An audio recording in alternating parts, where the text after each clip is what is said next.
This is Renelle, and welcome to Quality Hang with Rod Brooks and friends. And here he is now, your host, my main man, Rod Brooks. Thank you very much, Renelle. I am Rod Brooks, and welcome everyone to Quality Hang Wednesday night edition. As always, I am joined on this broadcasting adventure by my partner in crime, my friend and yours, co-host of Quality Hang. He is Marcus Osborne. What up, dog? What's up, Dr. Brooks? Just chilling, trying to get through this Hump Day Wednesday. Or is it Yeah, Hump Night? man.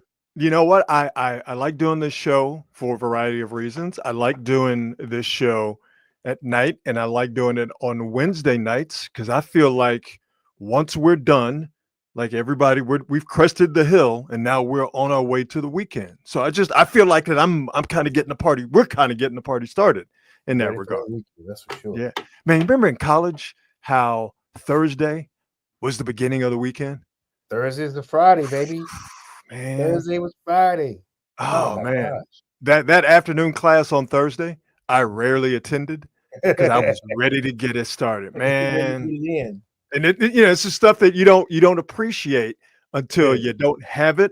But it was just kind of, when you're in college, the weekend starts on Thursday. How dope Yeah. would it be as an adult if the weekend started on Thursday? And we are trying to make that happen. Right. Everybody keeps talking about these 4-day work weeks, so I'm like, bring them on. I don't know if we're ever going to see it. I don't know if our corporate overlords are ever going to allow us to have 4-day work weeks. If we had 4-day work weeks, Rod Brooks, would you want to have it 3 days in a row or a day in the middle to split it up? Ooh, that's a good question. You can't go wrong either way.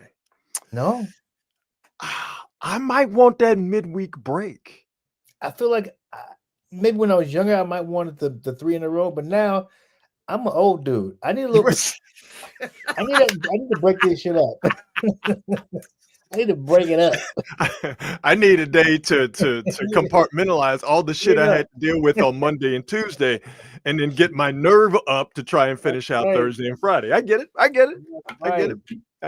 No, I don't know if there's a wrong answer. Maybe that's a good answer to throw out to the chat, to the quality hangers. There we go.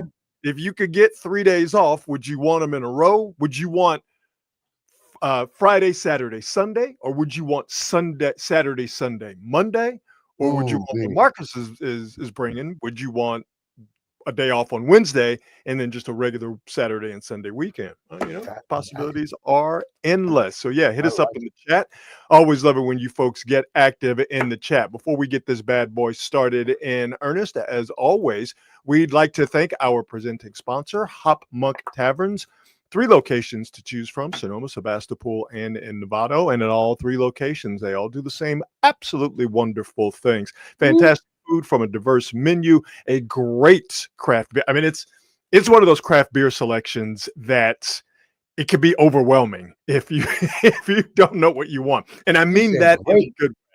There's something for everyone, and there's something that you don't even know that you want at Hop Monk. So the craft beer selection is absolutely out of this world to go with the fantastic food, and it all caps off with great live entertainment. And at Hop Monk, it's so diverse. They have comedy nights. They have open mic nights. They have country line dancing. They have touring acts from around the country come by all 3 Hop Monk venues.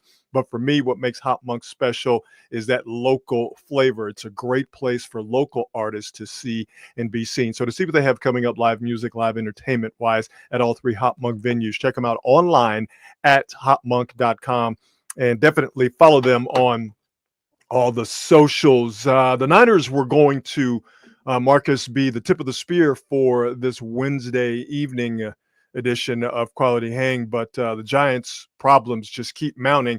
And so the Giants are going to lead this bad boy off today, as the Giants, things just keep going badly for them. They lost last night, stopping a very small, but for the Giants, 2-game win streak is a big deal considering how bad they've been since the All-Star break. They lost that last night in losing to the Padres. The Giants are losing tonight 6-1 as they are heading now into the 5th inning. And just a couple of innings ago, the Giants lost tonight's starting pitcher, Landon Roop, who had been very good for them this season, and a guy they just got back off of the injured list. Roop was carted off after being hit by a pitch. Now, the batted ball was not the problem for Landon Roop. It was his reaction after being hit that made him twist his lower leg. At the risk of running afoul of copyright laws or what have you, I'm going to go ahead and play the video. Don't want to speculate, but as you will all see, it did not look good by any stretch of the imagination. And by the way, pardon the video quality. I took it off of my television here. So I'm going to go ahead and play it for you now. He's hit with watch his left leg. He tries to plant, Landon Roop does, his left leg buckle. Watch the left leg right there. Oh, yeah. It looks like a hyperextension of some sort. It's whatever it is, it's not good. And called for the carts. They called for it quickly. There was no sitting around on the ground asking him if he's okay. The Giant medical staff came out and quickly signaled for the cart. So again, I don't want to speculate, but again, if you look at his left leg right there, that's not a soccer injury. No. He's legitimately hurt, and he was understandably crestfallen as Landon Roop as he was being driven off of the field onto that cart. And unfortunately, it wasn't going good for Roop on the mound before this happened in the 2 1/3 innings that he pitched before this injury happened. Landon Roop had already given up 5 hits, 3 earned runs, 2 of them coming on home runs. So things keep Marcus going from bad to worse for the Giants, and this is another symptom of a second half of the season that has been less than stellar for those guys. I mean, we just talked about this the other day, man. It's baseball can be really long and ugly once you get into this part of the season. Yeah, you don't really think you're going anywhere. It's like everything just starts to cascade into just this whole bucket of bad. And this is just yet another one of those things. Yeah, and you feel like that you're drowning. There's nothing you can do. Like you're like, okay, you know what?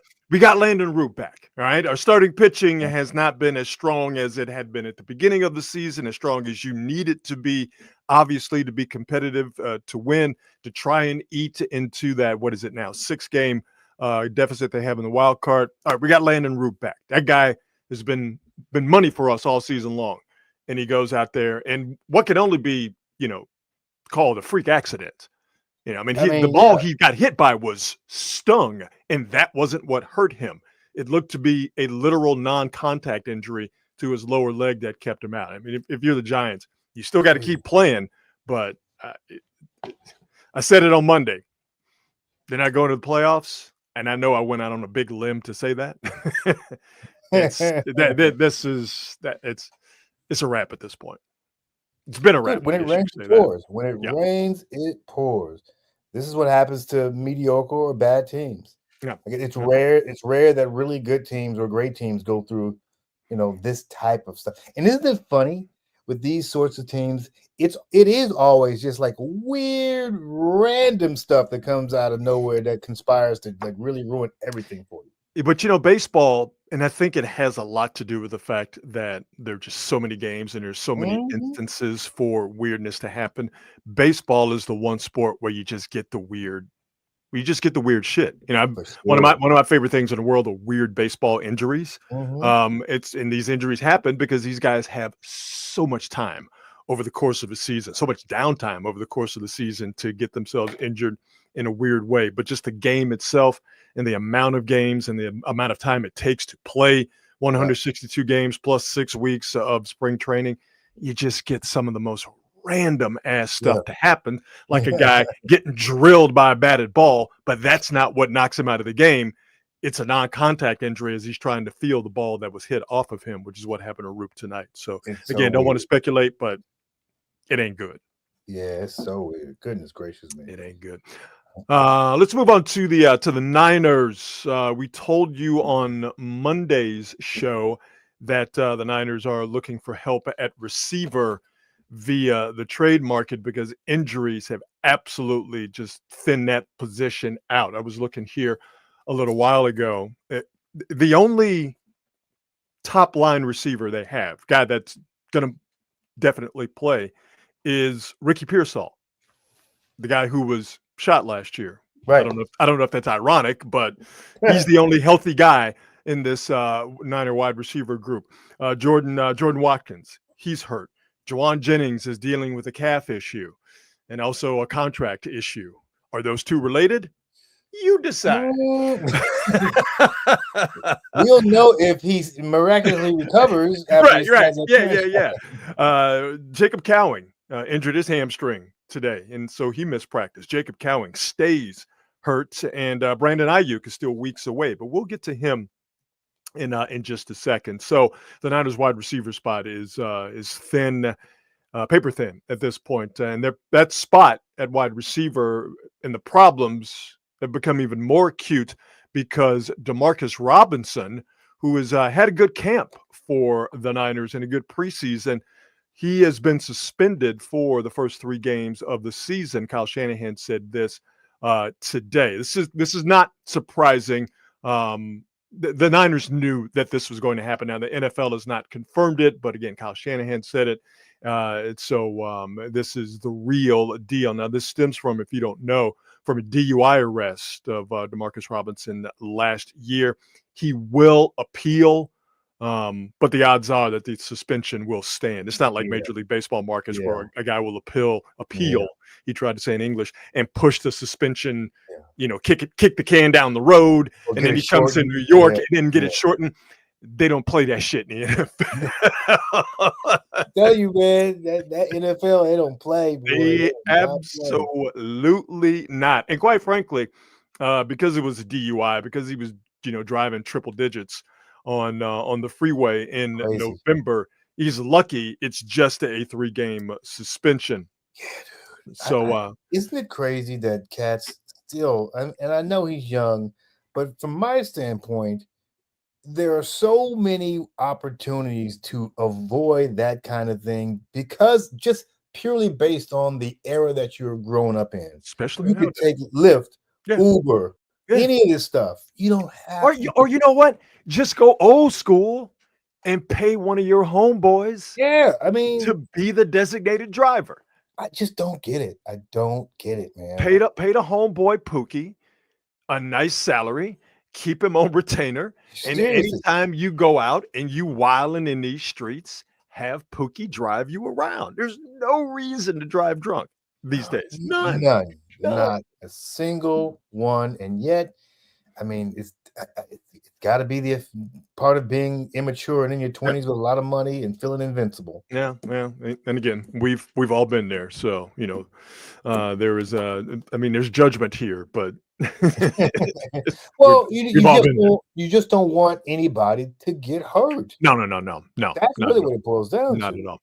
So today, and this news actually hit about 3 hours ago. The Niners trying to address their wide receiver situation via trade. The Niners were actually able to do something today. They did a late round pick swap with the Kansas City 49ers for the services of one Skyy Moore. And by the way, that's Skyy with 2 Y's. Oh. That's how you know it's good. Anyway, sounds like a stripper name to me. Yeah.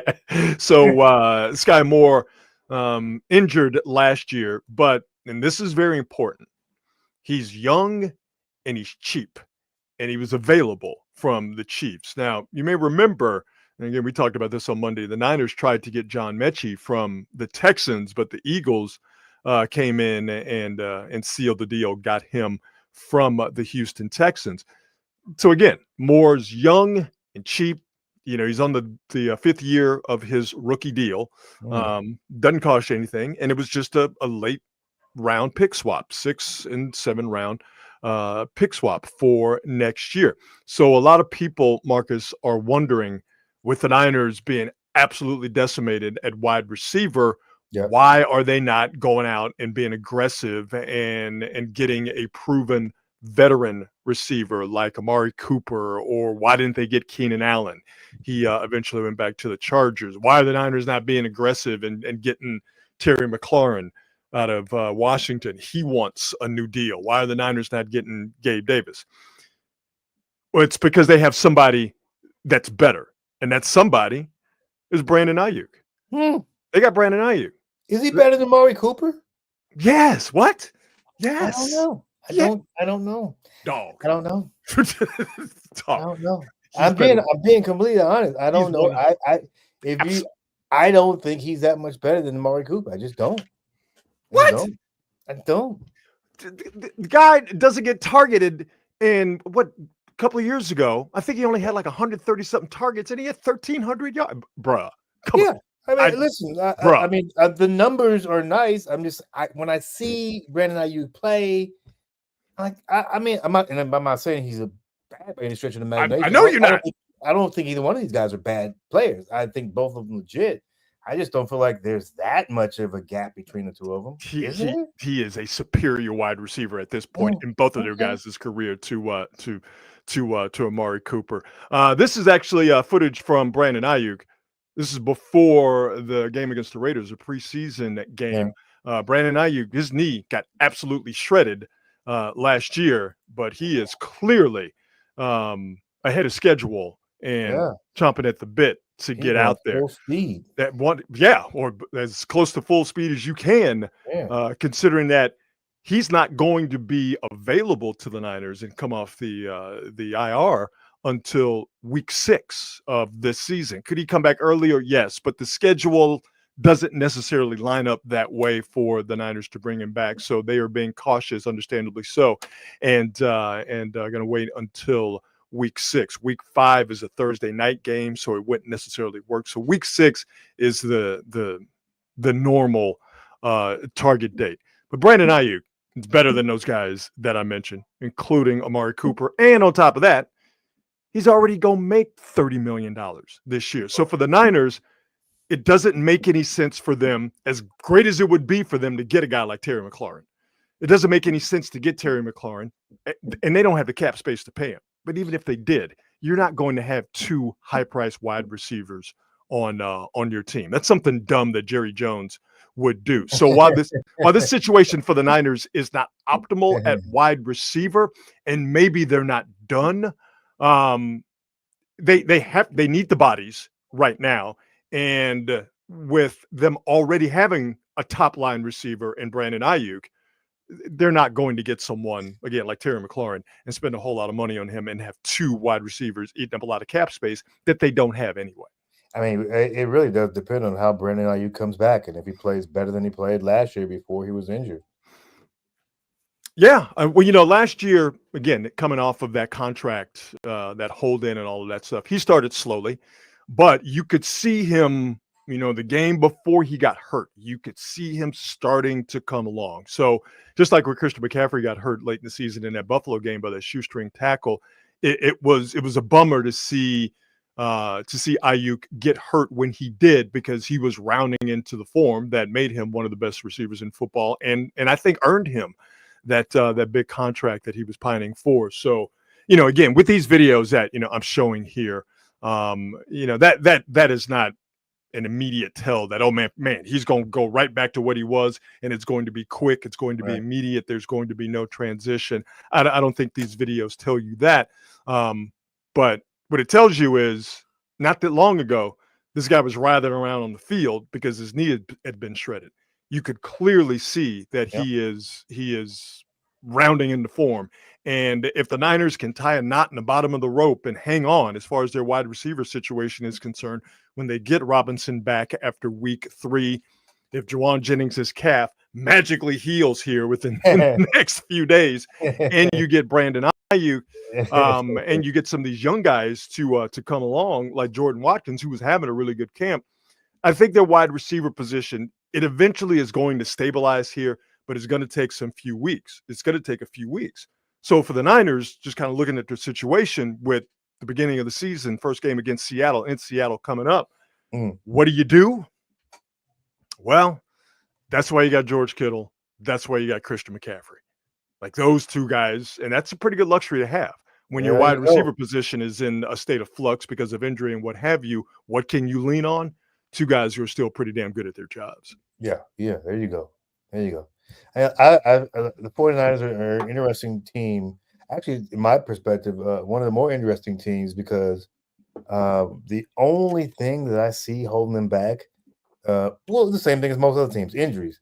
But since they've had such a history of injuries, it wouldn't be out of the realm of possibility that they have to go through it again. And everybody ain't getting younger. No, they're not. So But they have gotten significantly younger on defense, and to me, that's going to be that's gonna be the helpful. issue at the beginning of the season.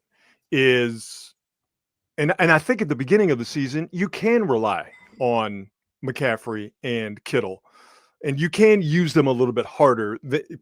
It's better, I think, for the Niners to have this wide receiver issue now than it is to have it in the middle of the season where, like, okay, now we have to rely heavily on McCaffrey, have to rely heavily on Kittle after you've gone through 6, 7, 8, 9, 10 weeks of high leverage, high stress football.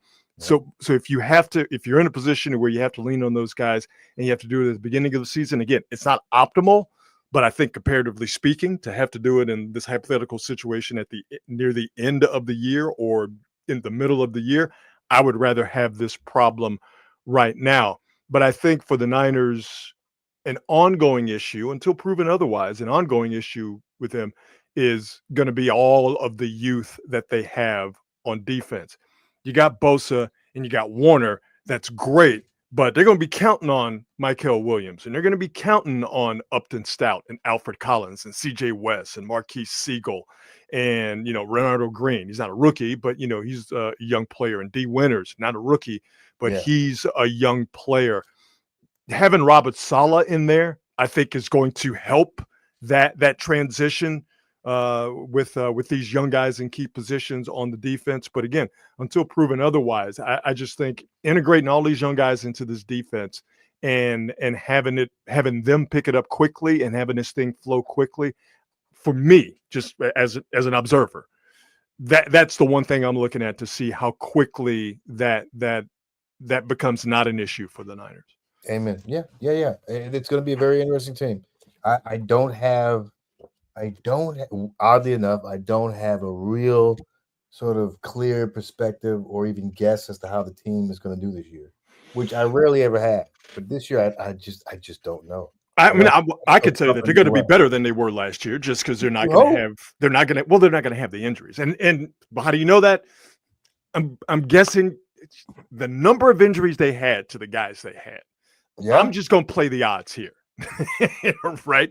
That you're just not going to have that again. Injuries are going to happen, obviously, because of the nature of the beast, because of football. I just don't think they're going to have the number of injuries they had to the people that they had it to. Also, the schedule is significantly easier. Easier. This is the NFL. These it can be against anybody. And the one key thing for me is injuries happen much easier as you get older, and the recovery time is a lot longer.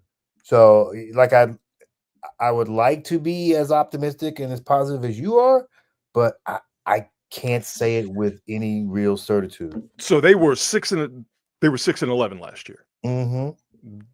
They're not going to be a 6-11 team. Yeah. They're not going to be at minimum. Well, you can't be 500 now because there's a 17-game season. Yeah, but then you could going into last year, you wouldn't have gone. They're going to be 6-11.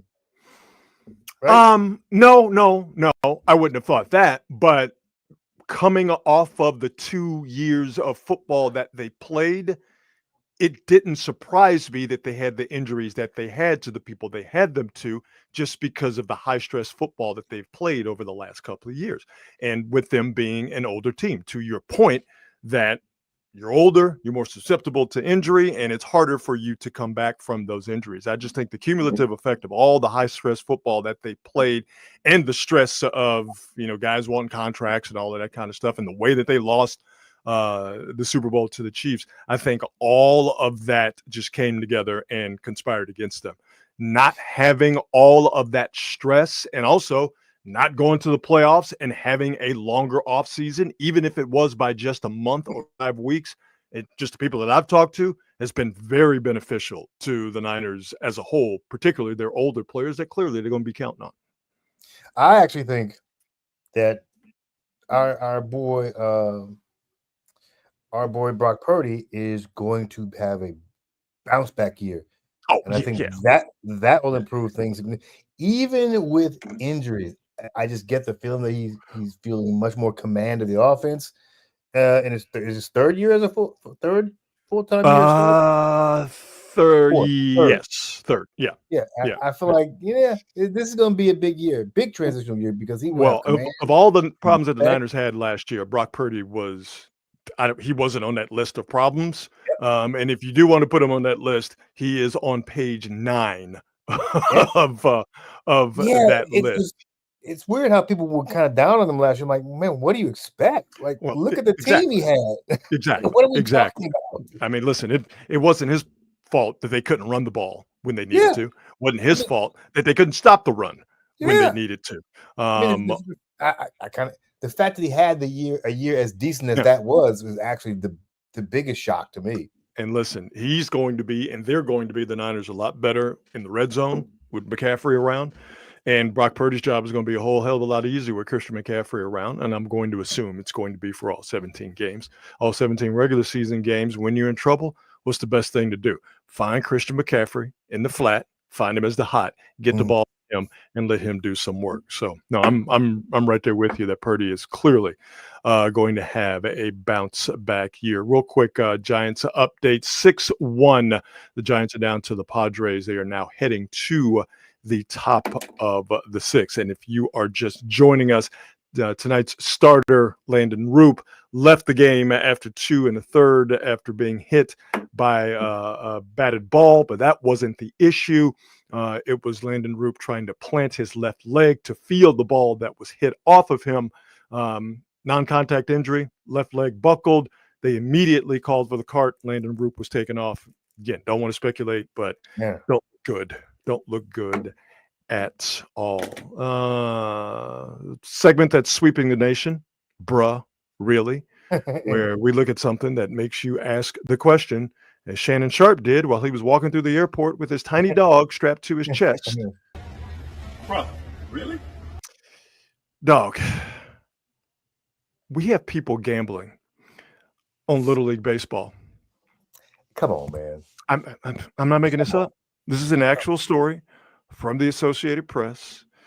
Offshore bookmakers are offering odds on games at the Little League World Series. Bet Online and Bovada are among the offshore sites offering daily odds on Little League World Series matchups. Now, they are both based outside the United States, and they are both illegal to use in the United States. But, Marcus, as we know, that ain't stopping people from using Bet Online and Bovada. Really? We're betting on Little League Baseball. Come on, dog. Who's putting up these odds for Little League Baseball? Bet Online and Bovada. It's crazy to me. Like, what? I mean, that is as crazy as gambling on it. But these bookmakers know that we have gambling fever in this country. We will bet on anything. And all you have to do is set a line. And you're going to get people to bet on it. People bet on preseason football. They sure do. That's also insane to me. Absolutely insane to me. What are you doing with your life? Yo, dog. If you betting on Little League Baseball, you need to call the number, okay? You need to call 1-800-GAMBLER, okay? If you betting on Little League Baseball. Go call that number, go see the man, go to church. You know, what's that meme from Michael Jordan? Stop it. Get some help. Real. But come on, dog. Come on now. Wow. What are we doing? Yeah. So today's bruh, really, people betting on Little League World Series baseball. That is where we are as a society. And I'm right there with you, Shannon Sharp. Bruh, really? Yeah. Damn. Nothing. Clearly, people aren't embarrassed. We need to bring back public shaming. Clearly, we do. This is ridiculous. Yeah, this is something that your boss needs to know about. This is something that your mama needs to know about. Like, baby, you betting on Little League Baseball. You make mama sad when you bet on Little League Baseball. And just and I was watching some of it last night. Forget about the immoral aspect of betting on children's sports. Man, the umpiring in Little League Baseball is oof. Yo, man, the strike zone in Little League Baseball is interpretive as far as some of these umpires are concerned. Could you imagine having some money on the Little League World Series and the umpire has a strike zone that is an octagon? Come on. You if you're betting, you're a complete psychopath. If you're betting a Little League, you're degenerate in the truest sense of the word, is what you want. Oh my Lord. Yeah, an absolute degenerate. So yeah, don't bet on Little League Baseball. And if you're doing it, stop it. Get some help. As Michael Jordan once earnestly said. I have been waiting all day to share these videos with you. Here we go, baby. The fine patrons of Quality Hang. Here we go. And if you know me, you guys have been watching the show for a while. By the way, this is episode number 49. Okay. Can you believe we've ripped off close to 50 of these bad boys since we started in the middle of August? I know, right? It's crazy. They said it would never be done. Actually, no one said that. They said it shouldn't be done. Few people said that. And I said, I'll show you.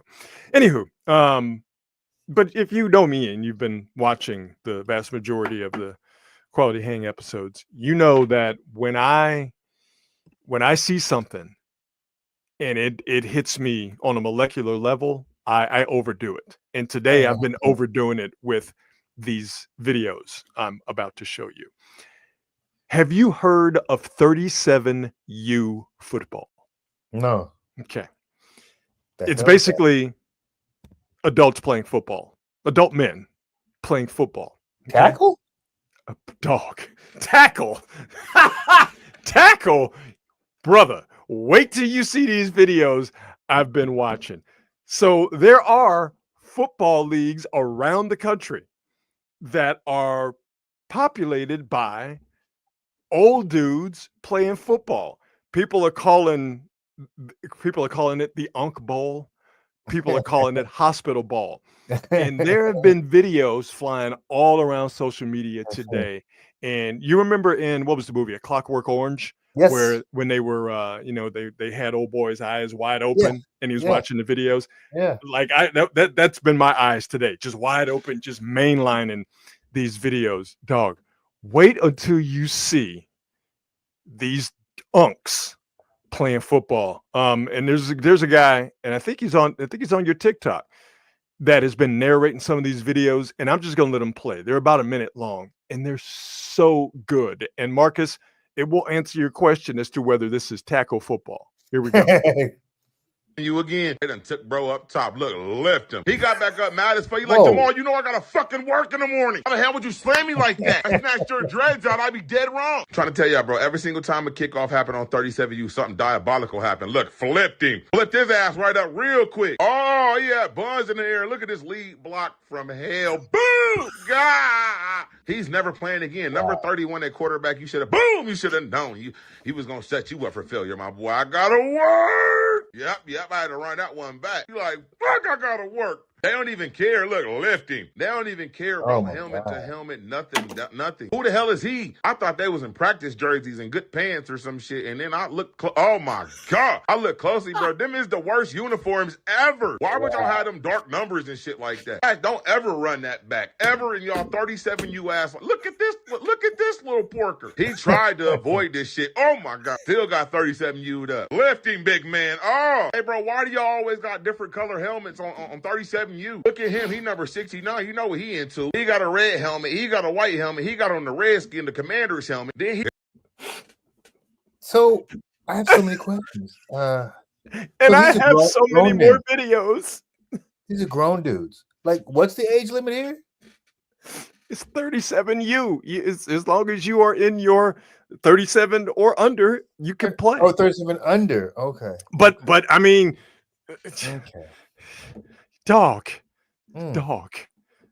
Do I have more? Oh, I have more. Little crazy. Darren Sproles. He done got a little. Listen, I thought he was on to something. I swear, bro. I'm like, this motherfucker moving right here. Now look at number 9 just creep up and just hit him with the bow. Well, I told y'all gotta go to work. I gotta go to work, bro. Buddy over there is shook up. Just tell him to call off right now. Dog. Yo, man. And they doing this for the love of the game, brother. I respect it in some ways. In some ways, I give it a lot. Because I was playing tackle football up until my 40s. So, but wait, not like this. Oh, what? Wait, whoa. What did you just say to me? You did what? Oh, yeah. Oh, absolutely. You were out there in them streets playing tackle football. You lying. In the streets. I kid you not. Thanksgiving rolls around. That's me, the cousins. We get up. We going out there. Uncle, get on out there. We go to the high school. Get on that high school grass and play some ball. No pads, no nothing. and when we were kids, it was probably worse because we played tackle on the concrete in the street, like in the street in front of the house. We played tackle. Man, let me tell you something. It gets to a point where you just got to give up the dream, okay? And for these fools and you running around out here at these big ass ages for nothing, playing a sport that's dangerous to people who are in peak physical condition. No. It was so much fun. Oh my God. I had a great time. I'm not gonna lie, I had a great time, but at some point you gotta just let some things go. Oh, do I have more videos? I have more videos. Okay, out route. Quarterback's moving to his right. You're doing the right thing. You're supposed to run away from the quarterback. Oh my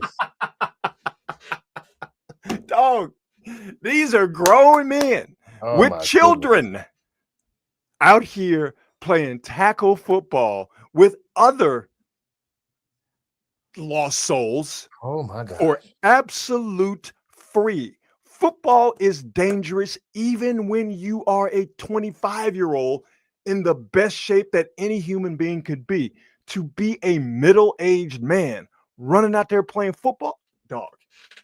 I've been mainlining these videos all day long. That's crazy, boy. I just couldn't do it. Of course not. You have something to lose. Yeah, I mean, I'm there. I'm there. And the thing about it, and I found this out, which is when I stopped playing football, is that not everybody on these football fields with these 37Us, the Unk Bowls, as they're being called, not everybody is on that same wavelength. Like, there are just some guys out there who just want to wear the uniform. There's some guys out there who just want to get some cardio and catch some footballs. And clearly, there's some guys playing this old man football who are looking to catch bodies, which is why the timeline has been full of these snuff videos from these old guys playing football. This is why you have to be careful when you play this particular sport, because listen, we all want to relive our glory days. If you are if you're playing the defensive guy who wants to relive their glory days and you 43, that's a recipe for disaster, because all that cat is thinking about is hitting somebody, boring a hole through you. Yeah. No. You can't be out there with like there can't be like 12 chocolate covered Al Bundys out there. Let me tell you something. I don't want to relive my youth or try and recapture my youth with the specter of death being a real possibility. Okay. I would like to be able to remember the good times. And I promise you, after that hit old boy just took, he don't remember none of the good times he had. All right. I got one more video. Here we go. You're gonna get hit, all right? Oh shit! Yo, man, come on, dog. I definitely won't be playing with body cam on me. That's come on, dog. The look back to see old boy stretched out. Oh we my have goodness gracious. we have people in this country right now Goodness gracious. who are betting on Little League baseball and who are playing adult tackle football. That's those two things, which shouldn't happen at all, which shouldn't happen separately, No, are happening simultaneously that's in the crazy. United States of America in the year 2025 Yeah, I'm AD. good. That's I'm happening good. right I'm So- hella good. now. Here you go. No thanks. 37U football. Mm-mm. It's a real thing that's happening. Leave the glory days behind, especially No. when you like peaked in high school. Hey man, Way to go. the old boy right here is stretched out playing football for Mm-mm. nothing. That's the But- one. That's the one picture I don't want my kids to ever see of me from any sport I play. We're gonna hide this one. You don't want them to see you rolling around on the ground. Yeah. Like when Cat Williams got beat up by that 12-year-old in the projects. That is one of the funniest things I've ever seen. Little bitty guy. Now, admittedly, that was a big 12-year-old, but True, but Cat which Williams is could beat up why that he should have 12-year-old. been fucking with him no way. However, Exactly. he's still 12 years old. You can't And take when that you kind of get L, when bro. you get waxed by a 12-year-old, you got to hold that L forever. I don't care how many times you go on Shannon Sharp and how many times you light people up. Yep. You still the dude that got beat up by a 12-year-old. Yes, indeed. Sorry, you can't live that down, bro. No. And Ever. this also the guy that's playing football at an advanced age and he got stretched out. So there you go. I'm so glad that I was able to enlighten you and the fine folks who watch and listen to Quality Hang. So glad I got to introduce y'all to Unk football. I think you're better for it, quite frankly. No thanks. No thanks. Want to do some on this date, or do we have anything else we need to cover? Yeah, I'm ready for on this date. Let's do some on this date, shall we? On this date, August 20th. Man, this month is absolutely flying by. On this date, August 20th, Def Leppard's drummer, Rick Allen, made his first live appearance after losing his arm in a car accident. I believe it happened a couple of years prior to this happening at the Monsters of Rock Festival in Donington, England. On this day, 1986, Rick Allen played the drums in front of thousands of people, and he still does with just one arm. That's still wild to me. Like this is actually one of the most underappreciated and underrated stories in the history of recorded music. Completely agree. Absolutely. This is amazing. This always amazes me. I mean, it's almost become almost like a punchline now. Yeah. People, but Yeah. like, dude, do you realize what this dude did? Like, do you realize what this dude did? And is still doing. I mean, it's crazy. They're still touring. Yeah. Right now. Def Leppard is touring, and he's still playing drums with one arm. Mm-hmm. Golly. And it happened on this day in 1986. Yeah, I'm right there with you. This isn't talked about enough. This is like Jim Abbott, the one-arm pitcher throwing a no-hitter. Like that should be taught in schools. Jim Abbott is and hit a home run, if I'm not mistaken. Yeah, dude. Yeah. Jim Abbott, that's another one of those stories that we don't really talk about. That it's like there was such a huge thing, and I guess in many ways it's almost good that we don't think about it that much. Yeah, we just normalized it. Like, wow, that happened. Like, yeah, it happened, but we need to be celebrating. There should be Jim Abbott Day. Yeah. Rick Allen Day. Yeah. Hey, wait a minute. Y'all know this dude pitched without a hand. Like the dude had one hand. Doing no hitter. And fielding. Like what are we talking about? He made the majors, for God's sakes, with it one had a good hand. career, bro. Got a pension. Crazy. Had a good career. Crazy. I wonder if Rick Allen and Jim Abbott know each other. Probably not. But on this day, Rick Allen made his first appearance, played live in front of tens of thousands of people, if not more. This day in 1986, with just one arm. On this day in 1990, Prince released the soundtrack to the movie Graffiti Yeah. Bridge. God, that movie was bad. It was such a bad film. It was a Oh my very God. bad movie. Soundtrack, Oh. fantastic. Movie, Oh my God. That was so bad. I mean, it was like, wow, we just stopped trying. Like we just basically we just try to do a Purple Rain remake, which is essentially what it was. It was just so bad. Oh my God. So What bad. was it? Was that Prince being overindulgent and self-indulgent, or were they really just trying to do Purple Rain 2, Electric Boogaloo? Oh, I think both of those statements are true. The one of the worst things about Prince, and folks liked him. Like I used to say the same thing about Spike Lee. There are some people who are so creative that there's so much stuff coming out of him, they don't know how to self-edit. Like not everything is a winner. Huh. No matter how talented you are, no matter how great you are at whatever thing you do, not everything is made for public consumption. and this is what I was going to do. We need to find a way for you to edit yourself because, well, that was also part of the problem with Warner Brothers Record, is that he was producing so much music at one time, which is why he released albums with The Time and Vanity 6 and his own shit at the same time. And writing for everybody. And they were like, yeah, dude, we're not going to put out this double album. You're 23 years old. No. You don't have enough. And then, of course, they put out the double album. But nonetheless, it's just, yeah, dude, we need somebody who can fucking edit you. Yeah. And if there's one thing we know about Prince, nobody was going to tell Prince what to do. Nobody. Absolutely nobody.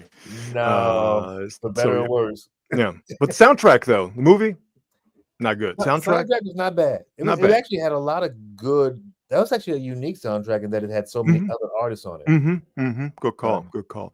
So yeah, Graffiti Bridge, the soundtrack to the movie Graffiti Bridge, released on this day in 1990. On this day in 2002, the Mighty Clips released their debut album, Lord Willin'. Classics. Oh yeah, man. Clips came out the gate swinging. What's on Lord Willin'? Virginia is on Lord Willin'. When the Last Time is on Lord Willin'. And the classic, the banger, Grinding. Grinding. Oh my God. Yes, sir. Yeah. Love it. And the Mighty Clips still doing it, winning the summer and rolling that into the fall.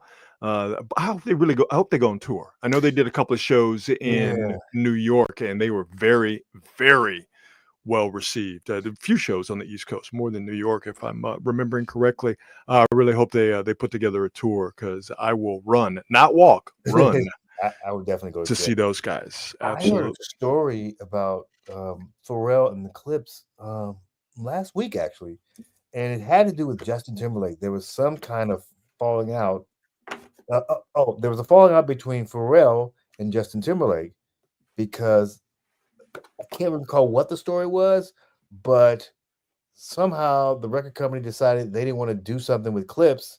So Pharrell said, well, then I will never do another beat for Justin Timberlake again. And they didn't speak for almost 20 years. Really? Yeah, just because they tried to diss Clips, and they all from Virginia. So Pharrell was like, he stood on it, boy. He was like, well, then fuck it then. If you can't do it with my boys, I can't do it with you. Man, where would we be if you didn't have that Pharrell and Clips tie-in? Because I read somewhere that the Clips were dropped by their previous record label before this came out, before Lord Willin', the debut, came out. And it was Pharrell that got Clips on his record label, or the label he was under. I think it was Elektra. Or Arista. I don't know why those two names are popping into my head, but he got him on the label that he was on, and then he brought him in with Star Trek Records when the Neptunes, when he and Chad were together, and then bam, it all took off from there. But I listened to some of Lord Willin' a few days ago, not even knowing that the anniversary of the debut was coming up. And you know, as much as I love Malice and Push, man, Pharrell's beats are just they never get old, dog. Yeah, They especially never get old, man. They're really timeless. hits on something. Yeah, when he really hits, Oh, he got some smokers out there, boy. oh my God, man. Just so good. Just so good. So yeah, the Mighty Clips made their debut or dropped their debut, Lord willing, on this date all the way back in 2002. So there you go. On this date, Great August stuff. the 20th. Yeah, Great man. stuff. My favorite part of the show. I love doing the research on these. Love bringing them up, Yeah. and love talking about it. And we always wrap up Quality Hang with the best thing I saw today. And they say that the way to a man's heart is through his stomach. I mean, I believe that there is truth to that. And Megan the Stallion is proving that to be true. Oh, boy. Clay and Megan the Stallion are the official celebrity couple of Quality Hang. And when I saw this video today, I had to share it. It was easily going to be the best thing that I saw today. Meg is cooking for Clay. What? Now Meg, real love. See, right? It's real love. Now Meg is from H-Town, so she know how to get down. Okay. Yeah. And so Meg had, she let me tell you something. You go see this video. She got Clay nose wide open. Here we go. Clay had never had spaghetti and catfish together before, and ever since the first time I made it for him, he asked me for this shit like every week. Look at this boy. Look how happy he is. Look how happy he is, bro. Look how happy he is. She's serving him and everything. I've ever tasted my favorite meal: catfish, spaghetti, and Hawaiian rolls. Look how happy that boy is. Down. Bro, she made him the straight up Southern catfish and spaghetti dinner. What? Yo, she pouring him his wine. He probably didn't know nothing about that. Nothing about it. He a West Coast California Washington boy. Not a vegetable on that plate. He don't know nothing about that. That's a staple in the South right there. No, this. My favorite That meal. fried catfish? Catfish, spaghetti, and some rice. Yes, sir. Yo, bruh. I want that. Brother. I want that. Brother.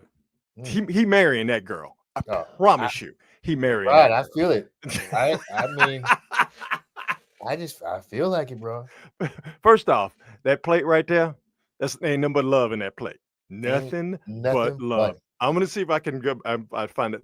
Look how happy. Man, Look at the pure joy on this boy's face. Look, joy. Like a 13-year-old. Joy on this boy's face. I hear you, Clay. I hear you. I Bruh. hear you, man. I love it. I hear you, man. Absolutely. It is the best thing I've ever tasted. Now- My favorite meal: catfish, spaghetti, and Hawaiian rolls. And it just goes down. Now here's the thing. You got to be careful, dog. You can't eat that all the time because you will gain some weight. Okay, Yeah, so he'll we put don't need to see Clay when the season starts, and all of a sudden he's got he done Oh, we packed got- on about 20 pounds. We got to get that hot sauce game straightened up. That hot sauce ain't the right hot sauce. We got to talk to Clay about it. You don't bang with Louisiana? What are you? I like it, but I start with crystals and then I work my way back to Louisiana. See, there you go. There you go.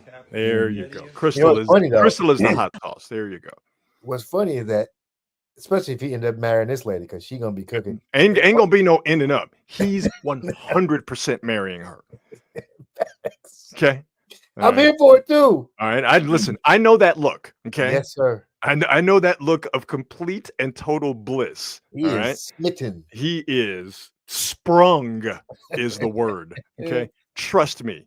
He is absolutely gonna marry that girl. There's something cool about seeing these like athletes just be like really into their women, like really into them, not like as like a trophy, but like really be into them. Yeah. I just respect that so much, man. And let me tell you, I promise you, she didn't cook for that midget that she was dating Not a that chance. shot her in the foot. I guarantee you Tory Lanez did not get the fried catfish spaghetti Megan Thee Stallion experience. Not a chance, bro. Promise you he did. Yeah. Now let's go back to Meg's dog. You didn't see her. Look at that pot of spaghetti. Look at that, brother. I definitely need that. Look at her with the frying that catfish on the stove. You know what, Megan? I need me a plate. I need 100%. I need me a plate. That's the best thing I saw today. That is the best thing I saw today. I thought before I saw this, I thought the best thing I saw were a bunch of old dudes playing football and getting the shit knocked out of them. Then I saw this. This is the best thing I saw today. Oh, I gotta bring up before we go. Yes. The Dallas Cowboys documentary on Netflix. Propaganda? You call it a documentary. I call it propaganda. From what I've seen, it ain't very flattering. So, which is great to me, which is so good. I love it. But the Jerry Jones and Jimmy Johnson, they still feuding after all these years, boy. And it is so fun to watch. Oh, I love it. I told you offline, like nobody, it takes a lot for me to find somebody to have me rooting for Jimmy Johnson, but I showed a root for him against Jerry Jones. There is no beef like old man beef. Because if you decided to carry it into your 70s and your 80s, it is real beef. And it's so funny because it trips you there. This argument that I watched, this disagreement, was about who made the decision to trade Herschel Walker. Jimmy says it was him, but Jerry says it was him. So they going back at it. And then Jimmy says, but wait a minute, I had a contract that says I got the final say on players. And Jerry goes, I never gave anybody a contract that said they got. I love. So you mean to tell me that Jerry Jones is a glory-seeking,